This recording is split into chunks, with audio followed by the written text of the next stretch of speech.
I'd like to thank everybody for joining us today.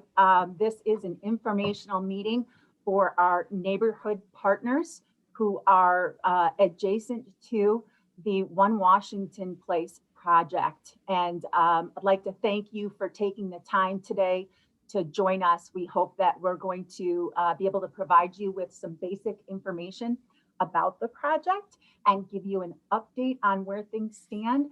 And then we also want to highlight what we think are some of the things that we can work on to be the best partners in this project as possible. And so with that, I just wanted to I'll launch the presentation here. And just a couple of housekeeping matters initially. First of all, the information that I'm going to present is about 30 minutes long today, and the rest of the time for our hour has been reserved for question and answers and to get your input. As you may know from participating in virtual meetings like this before, it's a little bit more difficult to conduct a traditional kind of question and answer process. So we'd like you to use that chat.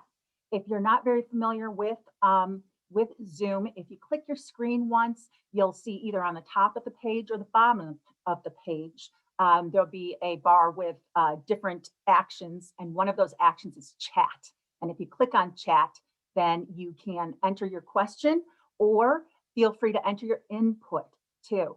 And then Anthony Isom is my co-host this morning. And Anthony is both watching to make sure everybody is admitted from the green room, as it were, and also to check and see if we have any questions or comments in that chat. Also, just to remember to keep your microphone on mute unless you're speaking, and that will help us to keep the background noise to a minimum. I'm Laura Newman, and I am Batavia's city administrator, in case there's anybody on this call that I don't know, but I think I pretty much know everybody on this call. Our agenda for today is that we're going to provide you with the project information, as I said before, but we're also going to give you some key ways that you can stay in the loop about the project. We've created several means of communication, and we hope that you'll choose one or all of them in order to stay up to date on the project. But the other part of this is that we need your input. There are several things that when we move to the construction, the construction phase of the project, that we'd like to have in place. But in order to make those tools the best they possibly can be for you, we are really seeking your input on what you would like to see as part of those programs and those materials. After my presentation, we're going to open it up for Q&A this morning, and I've got some folks on the line who can assist me in the event that I might not have all the answers to your questions. And there may be questions that we might not have the answers for today, but I'd be happy to hunt down the answers for you to the extent that they exist. So on the line with us today is Dave Patzelt from Shodine, who is the developer of the One Washington Place project. Scott Buning, our Director of Community and Economic Development. Gary Holm, our Director of Public Works. And also Anthony Isom, Assistant to the City Administrator. I'd also like to acknowledge and thank Margaret Perot of the Batavia Chamber of Commerce and Beth Walker, Executive Director of Batavia Main Street. Both of them have been very instrumental in conversations, advice, and collaboration that led to establishing this group, and also to help me prepare for this meeting, what information that they think that business and property owners would like to know about the project. So thanks to you both. So I don't know if everyone knows this yet or has had an opportunity to visit it, but as I was putting together this program to share information about the project, I realized that almost all of the information that I wanted to share with you this morning, it's all located right there on this website, which is, still a work in progress as things evolve with regard to the project. But I'd like to recognize Griffin Price, our communication manager, for putting this together in a very short period of time. As we go through the information, if you have any suggestions on how we can improve this website to make it more useful for you, I hope that you will do that. And you can do that either by putting that advice in the chat section, like we were talking about before. You could email me directly at lnewman@cityofbatavia.net or Griffin Price directly at gprice@cityofbatavia.net. But as you'll see when we navigate to the website, we also have a special email address for all things One Washington Place. It's owp@cityofbatavia.net. You'll have a chance to see that later in case you didn't have time to write that down. At this point, I'd like to take you to the website. So I'm going to stop my share and navigate to the website.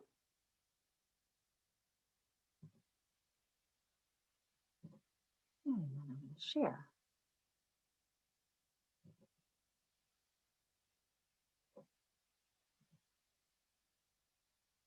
Okay, does everyone see the internet screen there? Yes. Yeah. Okay, thanks, Anthony. Okay, so this is the landing page for the One Washington Place project site. And one of the first things I want you to notice is that you've got direct updates right here in the top right-hand corner. You're going to see a place to click for direct updates all over this website. So right here in the next section, once the project gets underway, we'll probably have a lot more exciting pictures than just a yellow hard hat to show you, we hope. But then again, the green button to sign up for direct updates is right there. We encourage everyone on this call to do that. And the rest of the landing page is just the 30,000 foot level view of the project, that it's going to be 4 stories of 186 luxury apartments located in the heart of downtown Batavia. We'll have a 2-level, there's no ramp inside, it's 2 independent levels of 330 space public parking garage with access on State Street. Also included in the project is 16,550 square feet of commercial space for our business community. And depicted in the picture there is the retail space that would be located at the corner of State Street and North River Street. The remainder of the commercial space is also located on East Wilson Street. But there is a little bit of new commercial space that is going to be office space, 2,370 square feet of that. And I'll show you that in a later presentation. Again, staying in the loop with project updates, we make sure nobody misses that. The next page is the About page. And what you're looking at the top of the screen is a rendering of the project, the North River Street elevation. So we go over the, what was on that homepage. But I guess what I'd like to point out is that this project represents about a $40 million public-private partnership. It's financed using what's called tax increment financing, and that is using the increment created by a project to both incentivize the development, but also to be used for public assets. So the city, for its part, is providing a $16 million bond issuance toward the eligible costs of the project. And one of those things will be about $11 million for the construction of the public parking garage. That will be owned by the city of Batavia. The other $5 million is going to be used to reimburse eligible costs that the developer has for the privately owned portions of the development. Then we go into how this project got started. And some of the people who are on this phone call, I think maybe were not in the city of Batavia when the project first started. So I'll just kind of give a thumbnail sketch of it. Back in 2005, the city of Batavia had purchased the First Baptist Church. It was in conjunction with a study that the Illinois Department of Transportation was doing to see if the Route 25 jog, where River Street to Wilson Street to Washington Street, if that somehow could be straightened out. Unfortunately, the IDOT study concluded that that was not feasible, And the city tried to market the property, but unfortunately, it would take over $3 million in renovations in order for it to be suitable for public access. And so the city never received any viable offers to buy the property. In 2013, we created some marketing for that as a redevelopment site. And while we sent it out to many developers, we didn't have any proposals come back from that. But the city had just recently hired an economic development consultant, Chris Aston, and he had worked on a few other projects with Shodine. And so he contacted them and they did come forth with a proposal. And what ultimately has been decided upon is what I will show you on the next page, which is our documents, a little bit more about what that project is composed of. The other part of this page is a project timeline that starts with the earliest stages of it. Our first redevelopment agreement was adopted by the City Council in September of 2016. The project experienced a couple of setbacks in its history. The first was when the developer determined that it would be significantly more expensive to construct a parking deck into the bedrock that exists at that location than initially thought. And so we renegotiated the redevelopment agreement for that. The second big thing that happened is that the city found environmental contamination on the redevelopment site. And again, the redevelopment agreement had to be renegotiated. And finally, since so much time had passed due to those two roadblocks that we experienced, there was insufficient time left in the TIF number 5 that contained the redevelopment site, so that it was necessary to establish a new TIF. And this new TIF contains more property than is just located within this redevelopment site. I encourage anybody to go to the city's website. The bottom of the page, there are city maps. The city maps contain a lot of very interesting information, but there is one map that is called the TIF map, and you can see what the outline of the new TIF number 6 is. And the city established that TIF on January 4th of this year. So following that, what is in the future? So we expect that around April of 2021, that the developer will submit plans for a building permit. They're going to be big plans because this is a big project, which means that it's going to take staff quite a bit of time to go through those plans.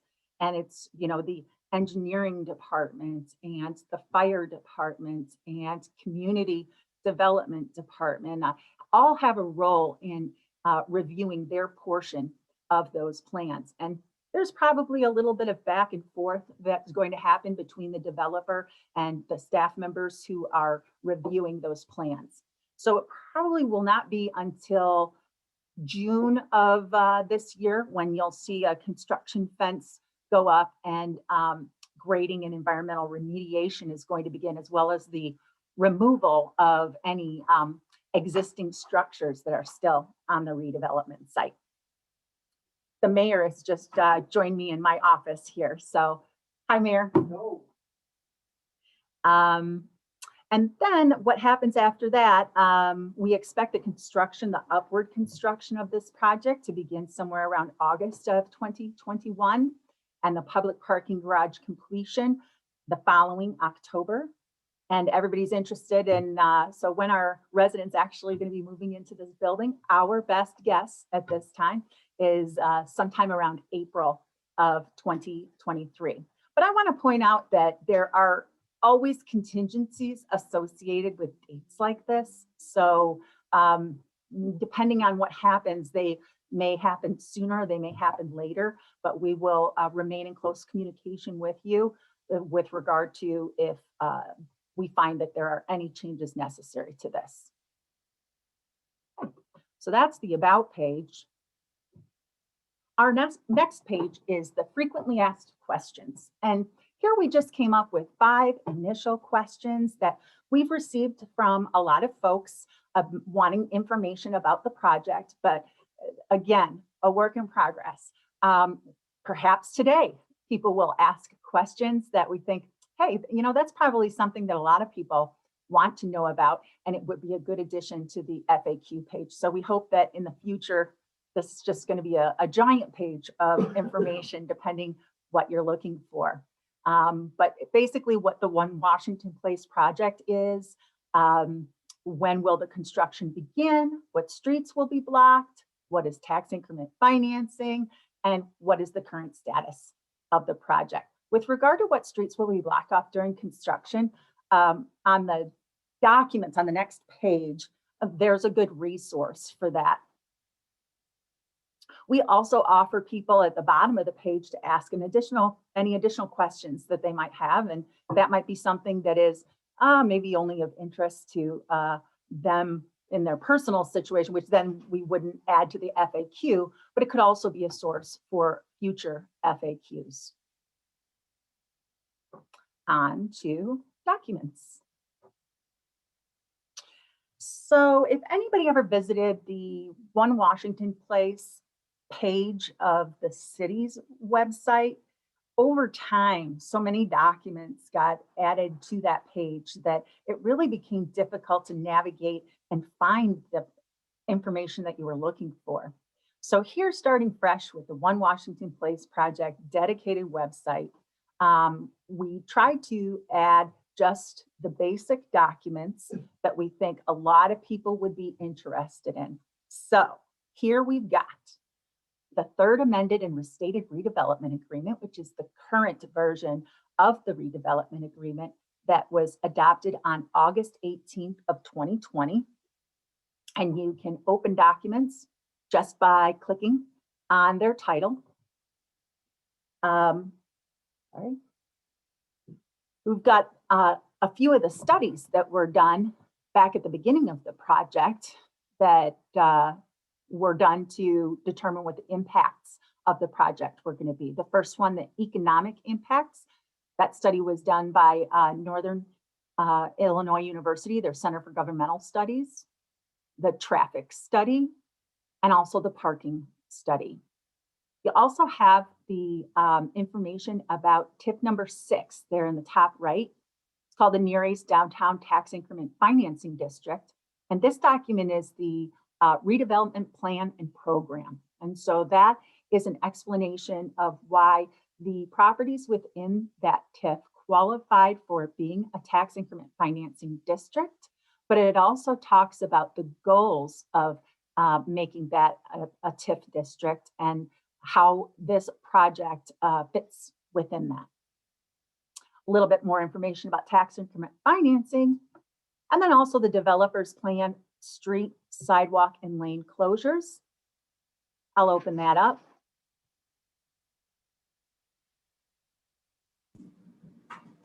And Anthony, can you tell me if you can see that? Yes, you can see it. All right. So this document, I'm going to first zoom out a little.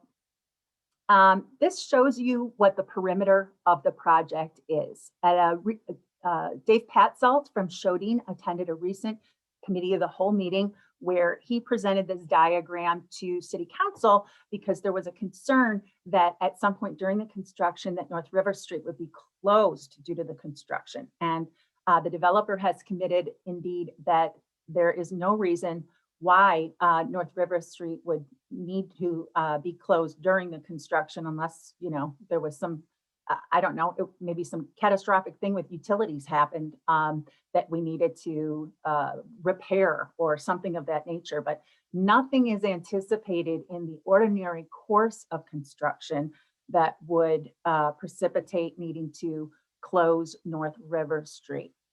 Most of the staging area for construction is going to be up here on State Street.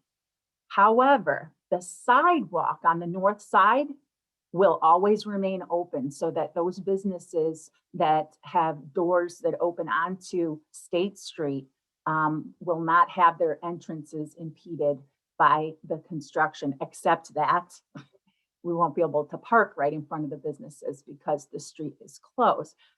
However, the city has had the opportunity back in 2016 to purchase land that is just north of this picture here, that was formerly owned by the Larson Becker Company on both the east and west side of North River Street.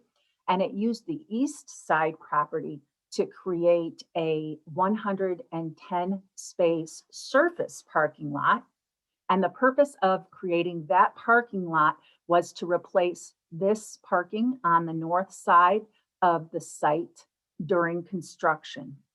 The city also committed to, even after the public parking garage is built, we will keep that Larson Becker parking lot still in place until such time as we determine that that new public parking structure is sufficient for the downtown area parking needs. But of course, we anticipate at some point in the future that that will be similar mixed use developments.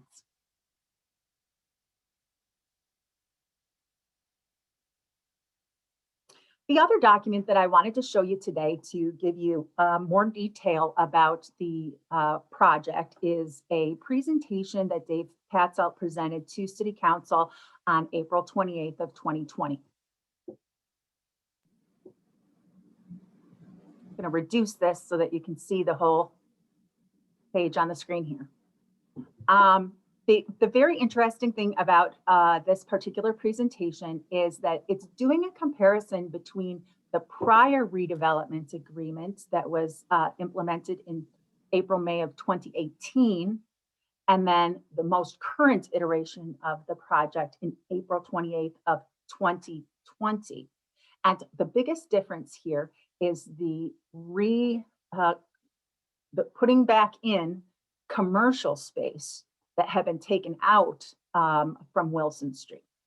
And so here you see the residential total units changes from 190 back in 2018 to 186, a loss of 4 units. Those were the 4 units that were on East Wilson Street that are now replaced with the Wilson Street retail space, the 9,100 square feet that you see down here. Additional retail space at that corner of River Street, State and North, 5,080 square feet. And then the addition of some office space that's on River Street, 2,370 square feet. The parking spaces back in 2018 were 365 in the public parking garage, and that was reduced to 333 in the 2020 edition. Due to the higher ceiling heights required for commercial spaces, you lose 1 floor of the parking spaces that would have been located behind those retail spaces. And then we've got some drawings that are comparisons. The black and white drawing that's on the left bottom is April, May 2018, and the color photo is April of 2020. What I'd like to point out in this particular diagram is the entries to the project. So you've got the solid red arrows are the 2 entrances to the parking deck. The arrow that is closest to Washington Street on State Street is the upper level of the parking deck. The entrance on State Street that's closest to North River Street is the lower level of the parking deck. The open red arrows represent entrances for pedestrians to the parking deck. But I would note that the one here on River Street is a new entrance that did not exist back in the plans for 2018. So it's kind of nice to have a place out of the parking deck that goes right onto close to our North River Street businesses.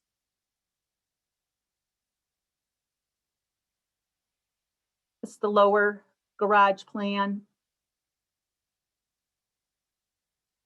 There's an elevator for public, and then there's the residential elevator that is within the parking deck,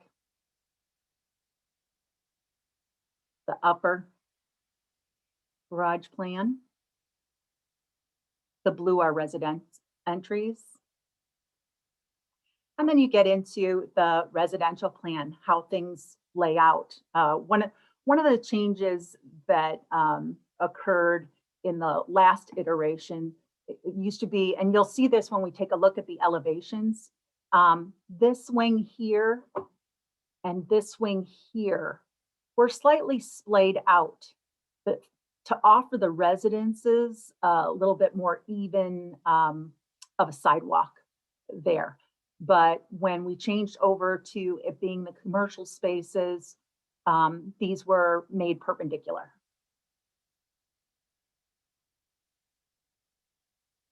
Now we get to the elevations, and they did something really helpful here. In the lower elevation is all color. The top elevation, which represents changes, only the changes are in color. And if there's an area with no change, then they just left it gray. So this is Wilson Street and the commercial spaces versus the residential spaces. This is the north elevation on State Street. And you note the entrance to the top deck and the entrance to the lower deck.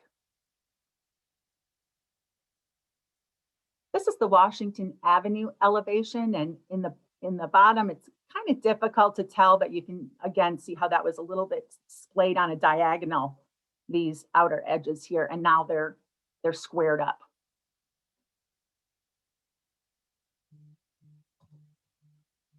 And I know lots of people are interested in this elevation, the River Street elevation. So you can see all of our historical buildings remain there. And then this is what the retail space looks like. And because the building got slightly taller due to the commercial spaces on Wilson Street, that's why they were able to put in this 2,370 square feet of office space right here. So it'll be above the retail space and below where the pool area is. Okay. And I'll go back to my PowerPoint presentation.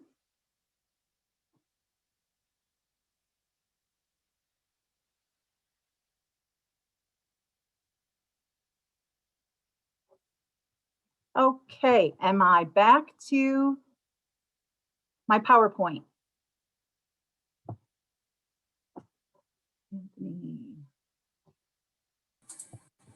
Yes, you are.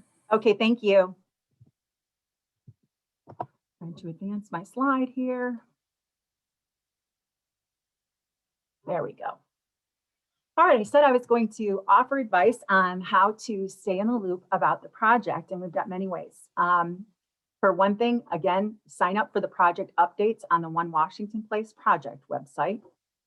You know what, folks, I'm just going to go back for, well, I'll hit that in the next slide. I'm sorry. So sign up for the project updates on the One Washington Place project website. Also, if you have not, you will want to sign up for the City of Batavia weekly e-newsletter. And I've got this little icon off to the side here that says e-news. If you go to the city's website at www.cityofbatavia.net, you will find this button, e-news. And it's as simple as putting in your name and your email address.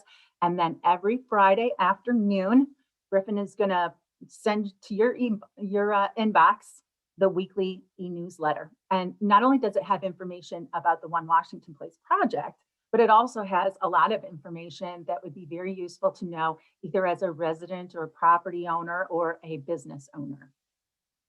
We have also added, thanks to a suggestion made by Beth Walker, a link to the city's agendas and minutes page so that you know what's coming up for discussion at future meetings. Makes it really easy, just one click and you're there, and you can check out either the city council agenda or the committee of the whole agenda or any of the other city commissions that you might be interested in.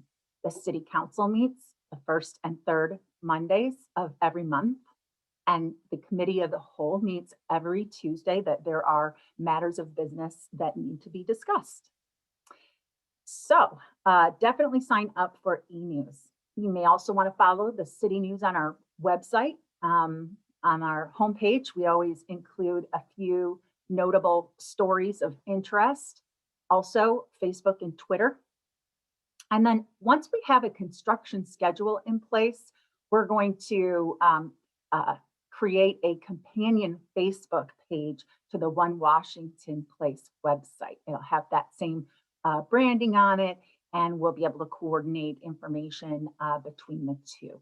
And then, of course, we want to continue to have in-person meetings, direct communication with you. Periodically until we get to the point where the construction process is going to be imminent. And then when we're in the construction project, we'll probably have weekly on-site meetings where people can ask questions. We can provide information on what's happened and what's coming up, but there'll be, always written versions of that as well.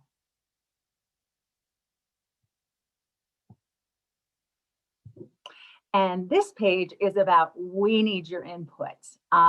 These are the topics that I feel that would be really key in getting your input as to what you would like to see in these items. But they're things we're already working on. Back in 2016, 2017, the city was collaborating with development of what was called a Construction Thrive Guide.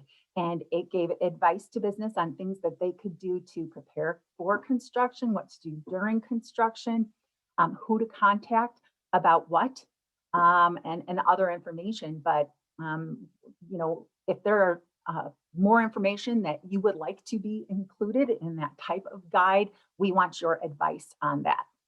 Our neighborhood partner needs assessment is something that we want to be ongoing. Your needs might be different now than they are as construction is imminent, and then they might even change when it's during construction. Construction is expected to be at least a 2-year process, and so we want to stay in touch and make sure that to the extent that we can, that we are addressing the needs of our neighborhood partners.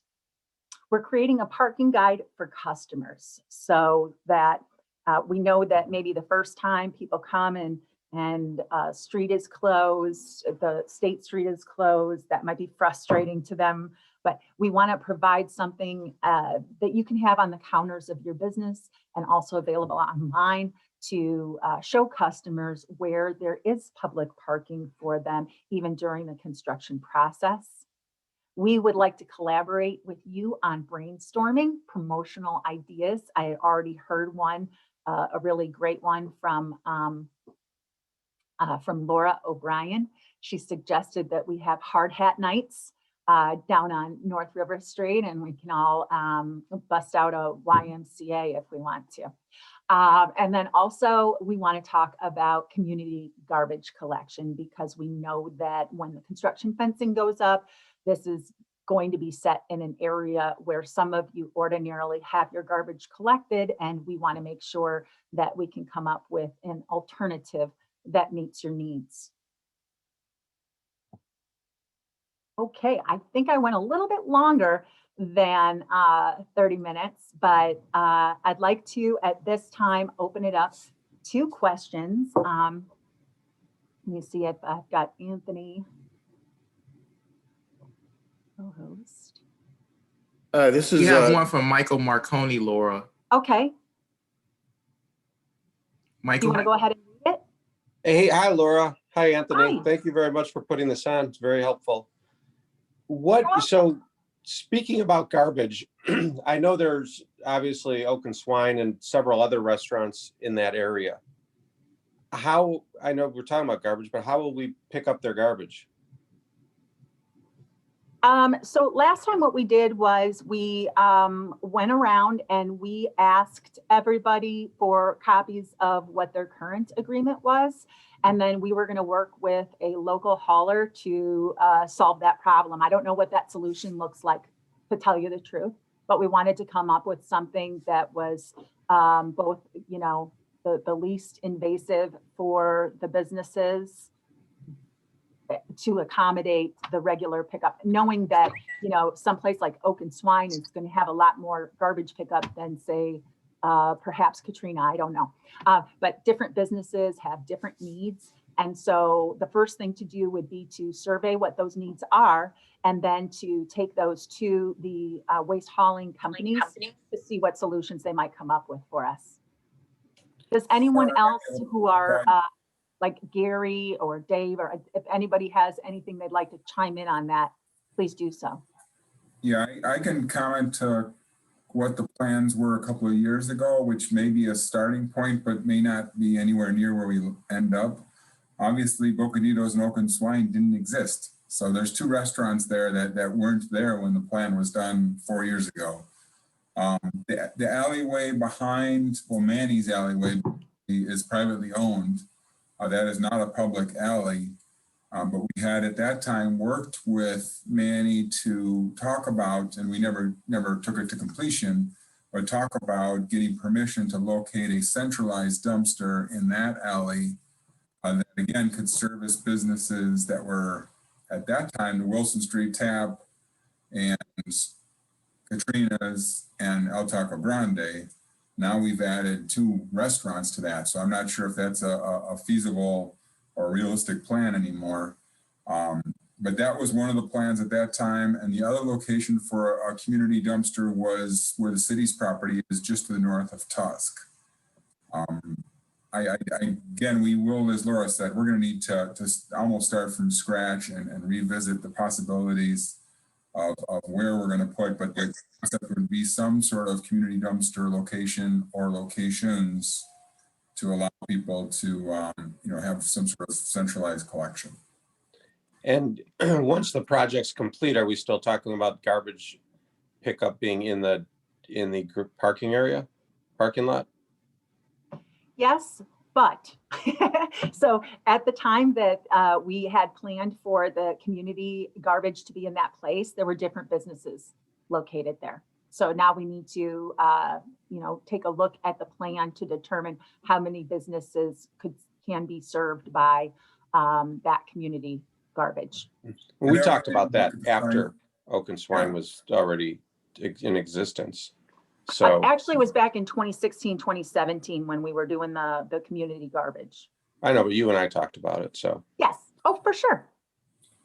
Yeah, so as the plans come in, that's definitely going to have to be one of the things that we look at, is the size of that community space and to make sure it can accommodate today's businesses as well as potentially new businesses that come along. Yeah, because having Oak and Swine or Bocanitos or anybody else for that matter walking north of Tusk to get rid of garbage late at night isn't feasible. So hopefully, you can work with Manny, and I know Casey just mentioned that alley is just loaded with ice and it doesn't seem as if it's getting adequate attention. So again, it's privately maintained, and I agree with you that having Bocaditos or Oak and Swine walk all the way up north of Tusk is certainly not any sort of long-term plan. It would only be feasible, as we all say, on a short-term basis. But we just need to work through the options. If Manny's Alley is going to be used as a short-term option, then we also need to address the maintenance issues to make sure it's not ice out there. Mm-hmm. Which addresses Casey's question in the chat about in the winter that the alley currently is pretty icy. So as Gary said, that will need to be if that's going to be the way that we're going, that will need to be maintained so that it isn't icy. Any other questions? Mm-hmm. Laura, we have a question in the chat from James Joseph. I'm going to unmute James Joseph, ask him to unmute.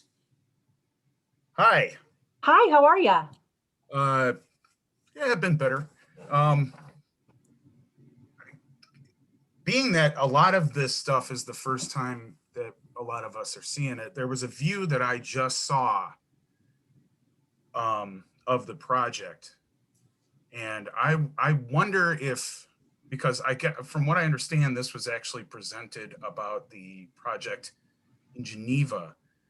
And it's a really serious concern. I know it may be kind of, shoved off to the side, but given the aesthetics of River Street, is there any kind of concern that it doesn't look like we're going to have any sunlight for most of the day with the size of that project? Because if it's that big in comparison to River's Edge, there's not going to be much sunshine at all on River Street during all these special events, and especially the farmers market where people just love walking down there and being in the sun. Is there any like way to look at that and figure out the actual ratio that's going to be taken away by that? Because it is part of the beauty and aesthetic of this draw that we have down there.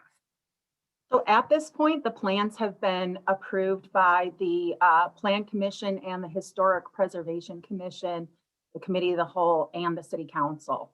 So the plans as they stand are the project that will get built.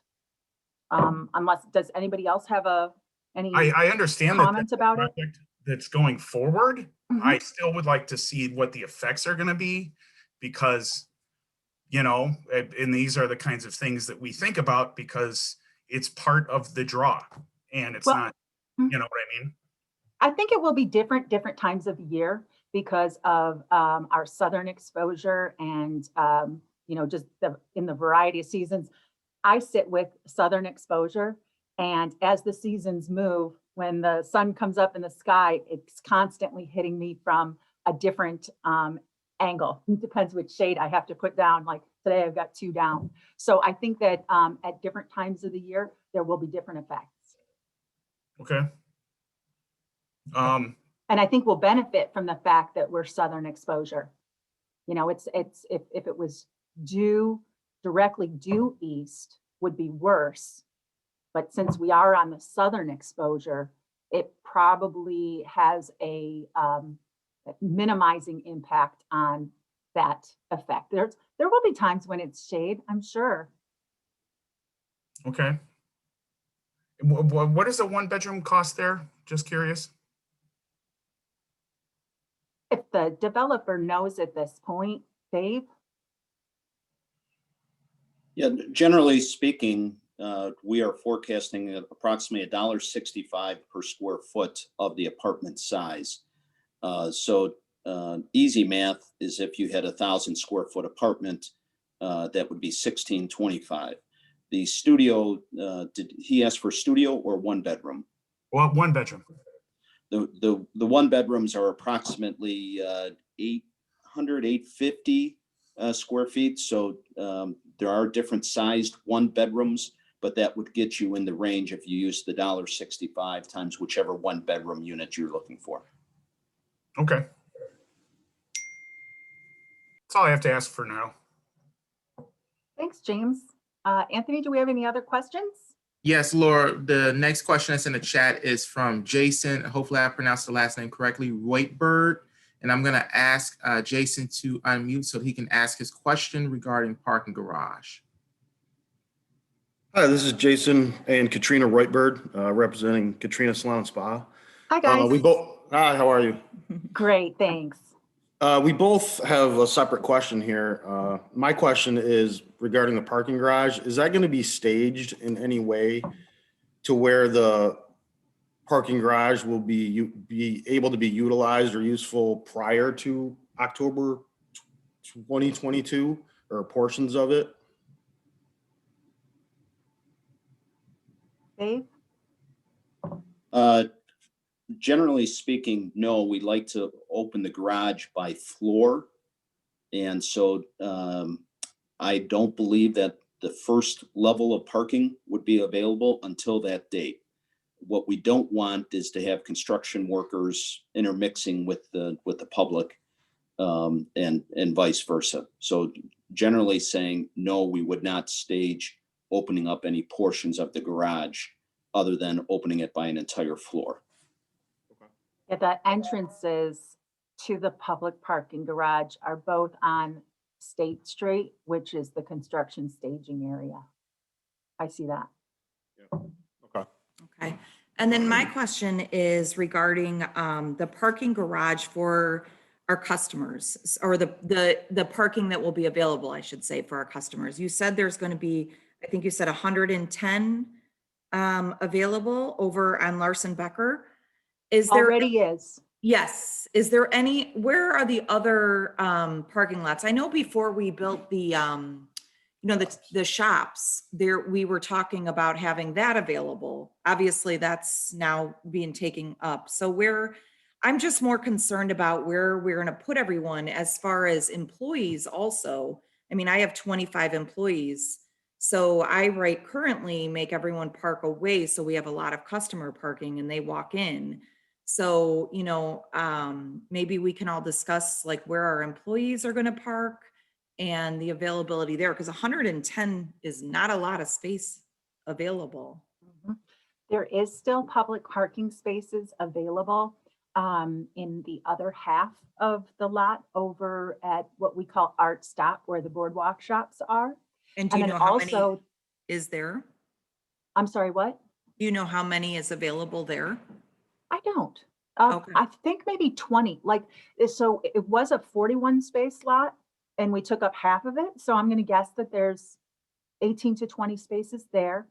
And then the city also owns, gosh, I'm going to guess around 20 to 30 spaces that are along the east bank of the river behind the buildings, Michael Marconi's bank building there, the parking lot there. The city owns all of the parking spaces that are along the river there. So again, like a concern of mine is just employees. On a given shift, we could have 15, 16 people in the salon and we're there for 8 to 12 hours. Maybe what So, I can do is Yeah. provide you with a map that shows all of the public parking in the area. yeah, And, the other thing that we can do is if it is insufficient, we can try to work with the owners of some private lots that Yes. maybe are less busy when your customers are coming to see your business, And so Absolutely. if it's empty, then we can ask if we can use that lot for your customers. well, I mean, I think more employees is what I'm concerned with employees. again.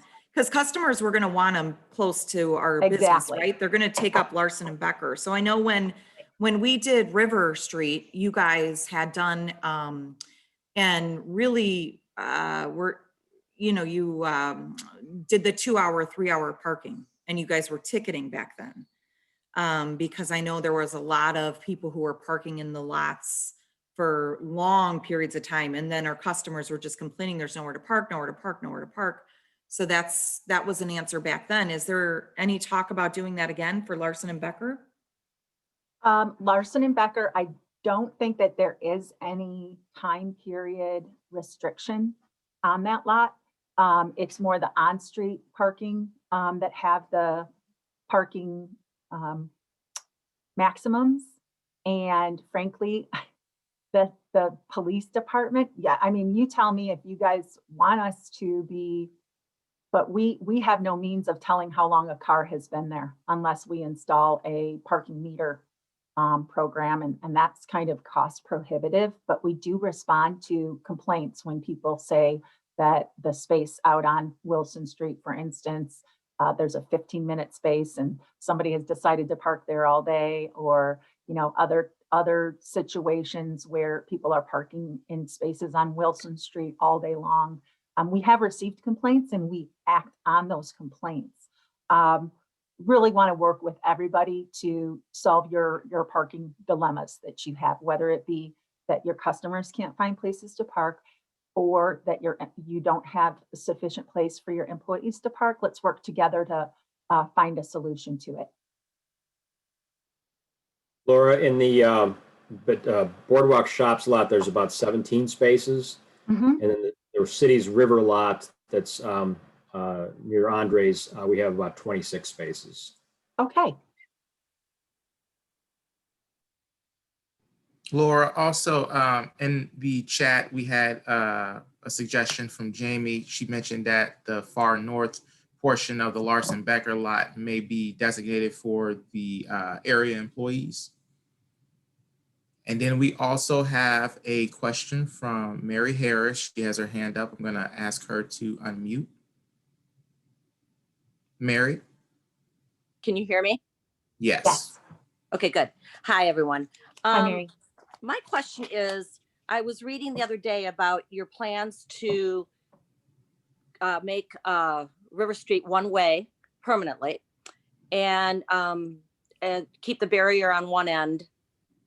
But we won't have to have that big barrier down at the other. What's the vision and what is the thought process for once the project is done? What's your vision for River Street at that point? I think we will continue to assess the success of the configuration. So, you know, we get permits from IDOT, but we don't necessarily have to implement that. It's them giving us permission to do that. And so this year, we're hoping to receive this approval to make the street one way. And we'll see how the season goes. And if it works out for businesses and shoppers and diners alike, then we'll continue with that. If we find that it imposes some impediments that we need to address, then we will discuss it again and see if we can't come up with something even better. So just depends how things go. Okay, but no plan one way or the other, cut and dry once the project's done? I don't think so. No. Mm-mm. Okay. I really think it's something where we want to make sure that we're reacting to what's working best. Okay. Thanks. Sure thing. Laura, I am not seeing any additional questions. Well, we just got one from S. Ross regarding parking. Okay. Hi, this is Susan Ross. I'm representing Barco Products, which is located across the street at 24 North Washington. Hi, Susan. Hello. My question has to do with construction worker parking. What is the plan for where, I mean, I would assume there's going to be dozens of maybe at times even 100 construction workers. Where will they park? I'll let the developer answer that one. They've probably got pretty good experience with the Oswego project that's going on right now. Laura, I think the best thing to do is we could follow up with parking and what to answer that question, we should probably come up with a parking, I'll call it this parking map that if we have a parking map of the downtown area around the project, and then whether we assign areas for construction workers and or assign areas for employees of other businesses, and then perhaps assign areas, leaving areas open for the customers. That's probably the best strategy. At least then that map could be reviewed by everybody, and if people had comments on that map, that's probably most helpful. Sounds great. All right, Laura. So from the chat again, we also have just thinking about this parking chat. Is it possible to turn a city-owned lot at Spring and River into a temporary lot before the project? In addition, or anything that can be done in a space near Weaver Partners? Does the city own that particular space?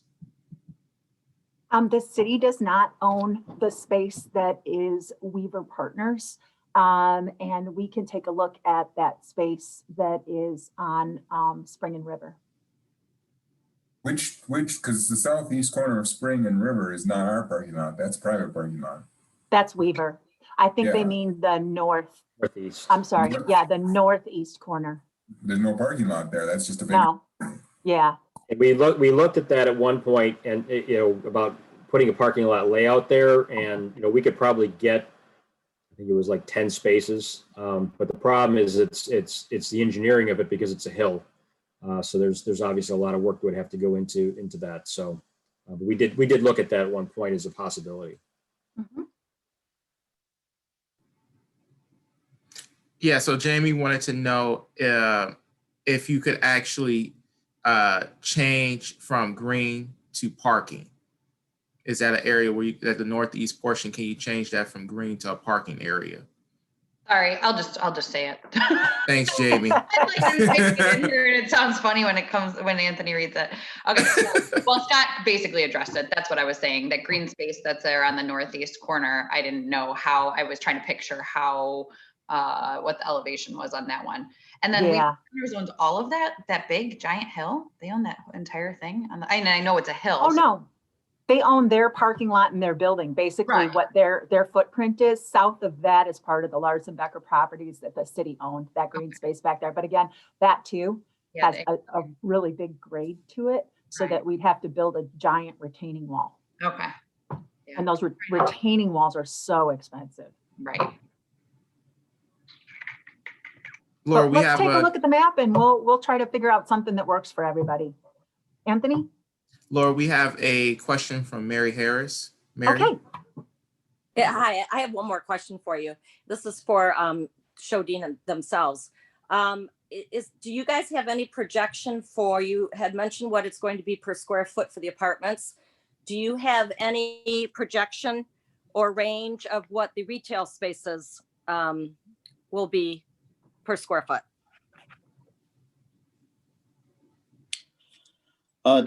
I would say that at this point, it's generally in the $20 per square foot. And that dollar amount will vary on location and also what the request is for tenant improvements within within that space. Okay, so right now that's where you're landing, Correct. somewhere right around, okay. Okay, thank you.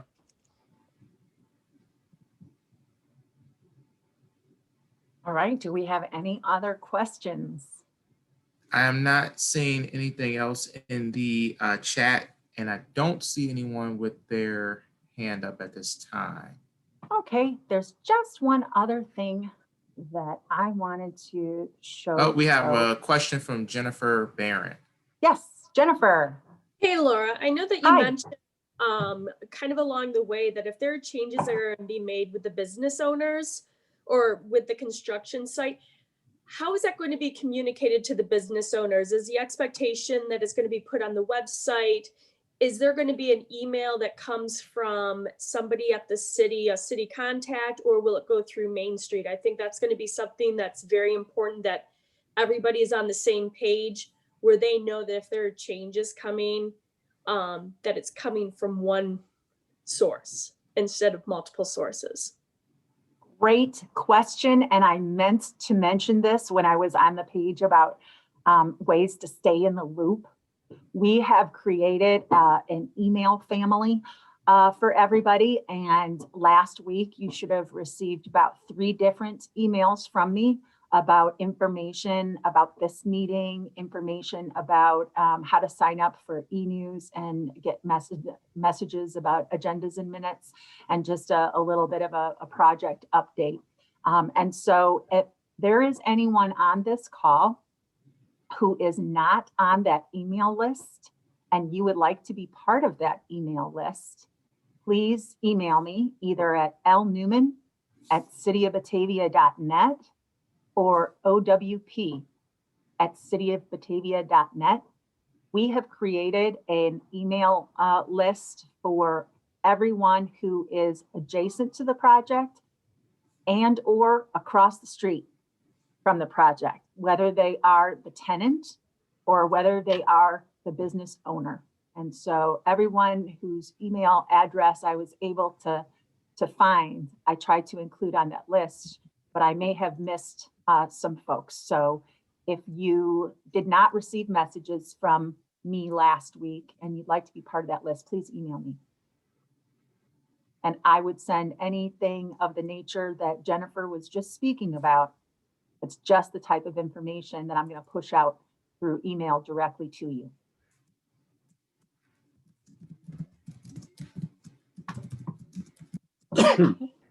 Okay, I had one other thing that I wanted to share back on the One Washington Place website, and that is this button here. We have For Business. Now, we don't have a lot here yet because we're working on that Construction Thrive guide. That's something that would be found here. I'd like to put this meeting, a link to a recording of this meeting here for you. But if there are things that you would like to see put here, this is your page of the One Washington Place project. And thus far, all we have is an invitation to today's meeting. I'd like to thank everybody for taking the time to participate in this meeting. If you have any questions that were not answered in today's presentation, I encourage you to reach out to me and ask those questions. We truly want this project to be a success for us all, that in the future, you're going to have hundreds of customers right outside your door who I know are going to love your businesses as much as all of the residents of the city of Batavia love your businesses. And the other thing that I'd like to mention is, COVID has given us a perfect example of the way that this community comes out for whether it be businesses in need, families in need, individuals in need. And we know that your businesses are going to be in need during construction. And we will reach out to the community and make sure that they continue to support you. I know construction will be tough, but we will do our best to support you through all of this. And Laura, I'd like to, yes. Laura, we have one more question before we close from Michael Marconi. Yes, Michael. Laura, talking about parking, is there anything going on with the land at River or South Washington and Route 25? Not at this time. So that's perhaps a possibility. We'll look into that. Could you put gravel down and just turn into a temporary parking lot? Well, we don't own it, so I know. We'd have to get somebody's permission to do that. Of course. Just curious. No, it's a great idea, and we'll be in contact with Mr. Narian and see if that's a possibility. Okay, we're right at 10:04. So unless anybody has any last questions, we'll just hang out here for a second. Okay, well then, I'd just like to thank you very much for attending the meeting today. This is, the start of what we think is going to be a really fantastic project for our community, and look forward to working on this project with you. And thank you for being our neighborhood partners. Thanks and have a great day.